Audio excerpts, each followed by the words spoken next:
terima kasih kepada Bunda Rini yang sudah mau bercerita kepada kita. Kondisi seperti itu sangat wajar, apalagi masih di semester 1, masih semester awal ya. Karena anak-anak itu masih pada fase transisi.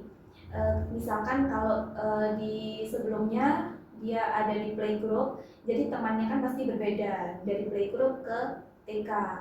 Terus kalau dia tidak playgroup berarti dia transisinya dari rumah ke sekolah. Jadi kan bertemu teman-teman baru, lingkungan baru, suasana baru. Itu dia masih beradaptasi di fase di semester 1 itu. Kan dalam satu kelas itu masih ramai, terus kemudian anak-anak belum bisa fokus, belum duduk yang rapi, itu masih sangat wajar. Jadi kita mengarahkannya harus pelan-pelan. Kita mendampingi anak itu dengan perlahan gitu Bun, bukan langsung instan gitu. Jadi benar ya Bun ya, kayak masa transisi itu. Nah di kelas PG kan biasanya lebih sedikit daripada kelas TKA Bun ya. Mungkin anak-anak gampang terdistraksi sama teman-teman yang lain yang rame. Iya benar-benar.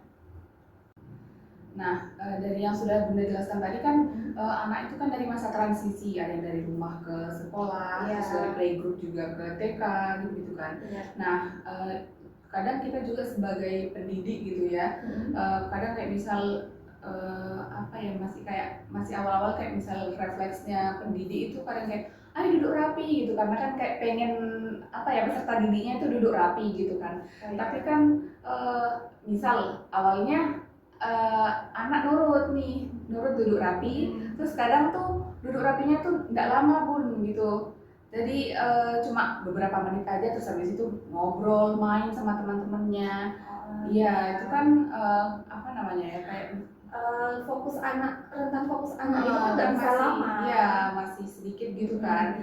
Jadi mereka itu anak kecil yang masih belajar itu masih melalui perintah-perintah sederhana, bukan seperti kita orang dewasa yang misal dikasih aturan atau perintah kayak gini tuh kita paham gitu. Tapi kalau mereka kan masih hal-hal sederhana aja gitu kan. Nah mereka juga belajarnya itu dari hal-hal yang melihat gitu, terus meniru apa yang dilakukan gurunya gitu kan.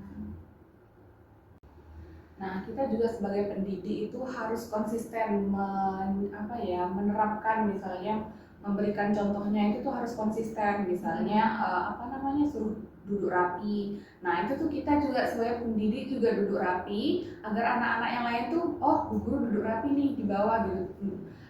Tidak ngobrol, tidak berisik gitu kan. Nah itu jadinya kan memancing anak untuk ikut duduk gitu kan.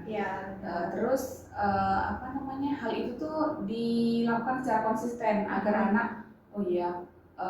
jadi tertanam gitu jadinya untuk ikut disiplin seperti itu setiap harinya ya. Harus konsisten ya.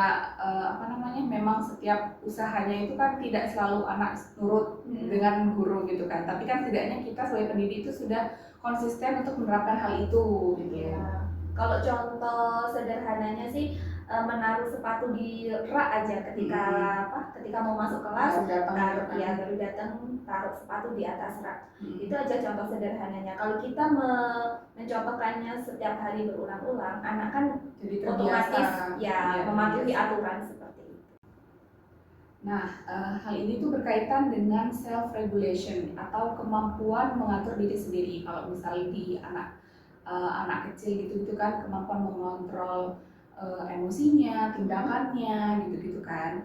Nah hal itu tuh tiap tahunnya tuh tiap umur bertambah juga itu tuh berkembang gitu Bun. Makanya tapi pelan-pelan proses tahap perkembangannya anak itu, makanya kita sebagai pendidik juga harus konsisten dalam memberikan contohnya gitu agar anak juga bisa memahami apa yang dimaksud pendidik atau dimaksud gurunya itu kan.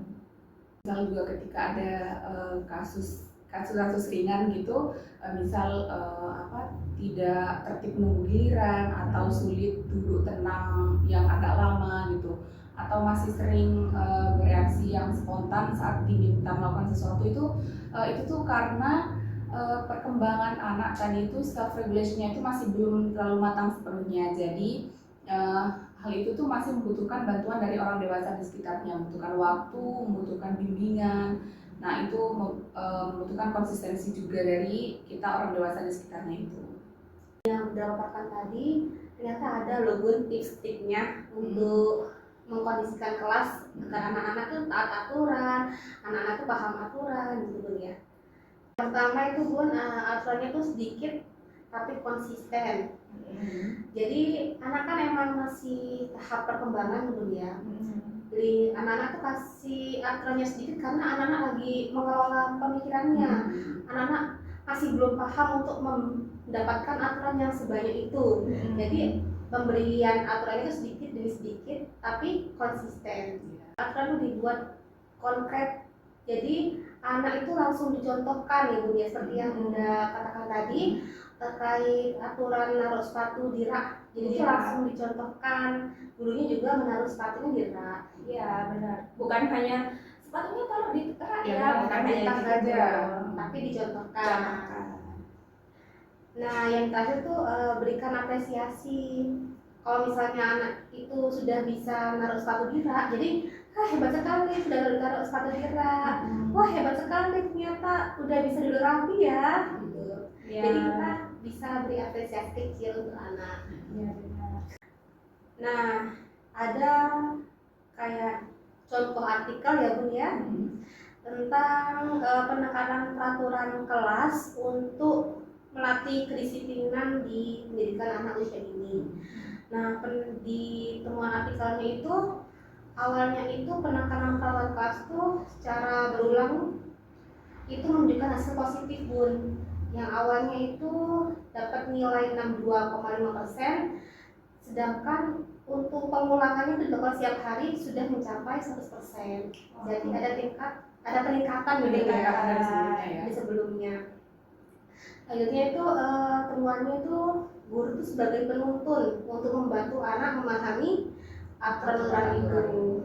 Sebagai contoh tadi ya. Sebagai contoh benar Bu ya, tentang artikel ya Bu ya, implementing foundational classroom management in kindergarten. Temuan artikelnya itu pengelolaan kelas merupakan kemampuan penting guru untuk menciptakan kondisi kelas yang mendukung pembelajaran anak. Nah, strategi yang digunakan itu untuk menyusun aturannya itu strategi yang dapat dicerna oleh guru. Itu harus memberikan strategi yang mana nanti anak itu dapat paham aturannya. Contohnya tuh melalui nyanyian ya Bun ya. Ya benar. Ada nyanyinya Bun. Contohnya seperti ini. Kita nyanyi ya Bunda. Sebelum kita makan, cuci tanganmu dulu. Sebelum kita makan, mari berdoa dulu. Jangan ada makanan yang tersisa, makan dengan perlahan. Jangan ada makanan yang tersisa, makan bersama. Yeay. Iya benar ya. Itu dari Bunda ya. Ya, Apa? Bu. Itu sebuah contoh Bunda, itu ada aturannya Bun ternyata Bun. Aturannya tuh harus sebelum makan harus cuci tangan Cuci tangan. dulu, harus berdoa dulu, makan dengan perlahan, makannya tuh nggak boleh sisa, makannya bersama-sama. Dalam lagunya itu tersirat tentang aturan-aturan yang ada di kelas.